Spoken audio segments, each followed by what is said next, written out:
बच्चों, आज की इस वीडियो में हम लोग एक बहुत ही इम्पोर्टेंट क्वेश्चन को देखेंगे और हमारा आज का जो क्वेश्चन है यह कुछ इस प्रकार से है कि श्वसन को ऊष्माक्षेपी रासायनिक अभिक्रिया क्यों कहते हैं। जैसे कि मैंने आपको पहले बताया था कि ऊष्माक्षेपी रासायनिक अभिक्रिया क्या होता है। मैंने आपको वहाँ पर बताया था कि ऐसी रासायनिक अभिक्रिया जिसमें ऊष्मा का उत्सर्जन होता है उसे ऊष्माक्षेपी रासायनिक अभिक्रिया कहते हैं, और जिसमें ऊष्मा का अवशोषण होता है उसे ऊष्माशोषी रासायनिक अभिक्रिया कहते हैं। तो यहाँ पर हमको क्वेश्चन दिया है कि श्वसन क्या है, हमारा एक ऊष्माक्षेपी रासायनिक अभिक्रिया है।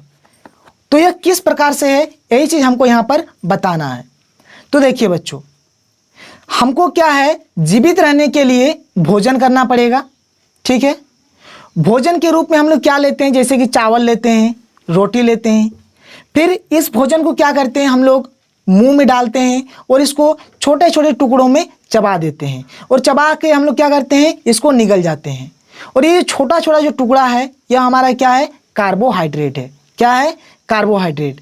और जैसे ही हम लोग इसको खाते हैं, यानी कि हमने कार्बोहाइड्रेट खाया, और यह कार्बोहाइड्रेट आगे चलकर क्या होता है, ग्लूकोज में बदल जाता है। ये कार्बोहाइड्रेट आगे चलकर ग्लूकोज में बदल जाता है, और यह ग्लूकोज क्या करता है, हमारे शरीर के अंदर जो कोशिका है उसमें स्थित जो ऑक्सीजन है उससे अभिक्रिया करता है और हमको ऊर्जा देता है। बात समझ रहे हैं। यह ग्लूकोज हमारे शरीर के कोशिकाओं में स्थित ऑक्सीजन से क्या करता है, अभिक्रिया करता है और हमें ऊर्जा प्रदान करती है।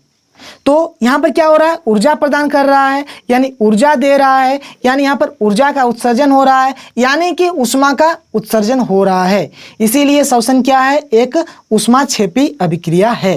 तो चलिए बच्चों, मैं आपको फिर से एक बार बता देता हूँ कि किस प्रकार से श्वसन एक ऊष्माक्षेपी अभिक्रिया है। फिर मैं आपको बताऊँगा कि आपको एग्जाम में किस प्रकार से लिखना है। तो चलिए बच्चों, अब हम लोग बात कर लेते हैं कि आप इसके डेफिनेशन को एग्जाम में किस प्रकार से लिखेंगे। हमारा जो क्वेश्चन है वह कुछ इस प्रकार से है, श्वसन को ऊष्माक्षेपी रासायनिक अभिक्रिया क्यों कहते हैं। तो इसका उत्तर कुछ इस प्रकार से है, जीवित रहने के लिए हमें ऊर्जा की आवश्यकता होती है जो हमें भोजन से मिलता है, जैसे चावल, रोटी इत्यादि। यह भोजन हमारे शरीर के अंदर छोटी छोटी अणुओं जैसे कार्बोहाइड्रेट में टूट जाती है तथा यह कार्बोहाइड्रेट आगे चलकर ग्लूकोज में बदल जाता है। यह ग्लूकोज शरीर के कोशिकाओं में स्थित ऑक्सीजन से अभिक्रिया कर ऊर्जा प्रदान करती है। अतः श्वसन को ऊष्माक्षेपी रासायनिक अभिक्रिया कहते हैं। यानी यहाँ पर क्या हो रहा है, देखिए यहाँ पर क्या हो रहा है कि ग्लूकोज जो है वह क्या कर रहा है, ऑक्सीजन से अभिक्रिया कर रहा है और हमें ऊर्जा प्रदान कर रहा है। अब आप देखेंगे कि जब हम लोग श्वास लेते हैं तो हम लोग ऑक्सीजन लेते हैं और कार्बन डाइऑक्साइड छोड़ते हैं। तो यहाँ से क्या निकलेगा, कार्बन डाइऑक्साइड निकलेगा, कार्बन डाइऑक्साइड। ठीक है, तो यहाँ से कार्बन डाइऑक्साइड निकलेगा। इसके साथ साथ यहाँ पर जल भी निकलता है और हमको क्या मिलता है, यहाँ पर ऊर्जा मिलता है।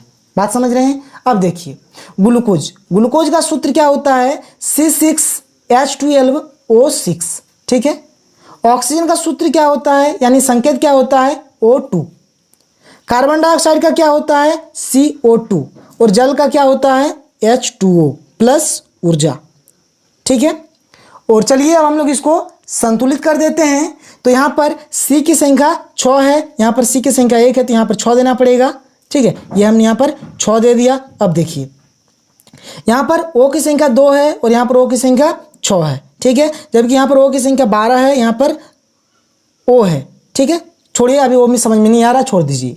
अब यहाँ पर H की संख्या कितना है, 12 है, जबकि यहाँ पर H की संख्या 2 है, तो यहाँ पर 6 देना पड़ेगा। अगर 6 देंगे तो ये क्या हो जाएगा, 12, H भी ठीक हो गया। अब यहाँ पर O की संख्या 6 है और यहाँ पर O की संख्या 2 है, और अगर आप इधर देखेंगे तो इधर O की संख्या 12 और ये 6, 18। तो अगर हम लोग यहाँ पर 6 दे देते हैं तो 6 दूने 12, 12 और 6 18, यानी यह पूरी संतुलित हो गया। ठीक है, तो देखिए, तो आपको अब आगे किस प्रकार से लिख देना है। तो यहाँ तक लिखने के बाद यहाँ तक लिखने के बाद यानी अतः श्वसन को ऊष्माक्षेपी रासायनिक अभिक्रिया कहते हैं। यहाँ तक लिखने के बाद आप लिखिएगा कि ग्लूकोज प्लस ऑक्सीजन से कार्बन डाइऑक्साइड प्लस जल प्लस ऊर्जा, और इस ग्लूकोज का सूत्र C6H12O6 और ऑक्सीजन का O2, ठीक है, कार्बन डाइऑक्साइड का CO2, जल का H2O प्लस ऊर्जा, और हमने इसको संतुलित कर दिया। तो आशा करता हूं कि आप इस डेफिनेशन को अच्छे तरीके से समझ गए हैं। आज के लिए इतना ही, थैंक यू।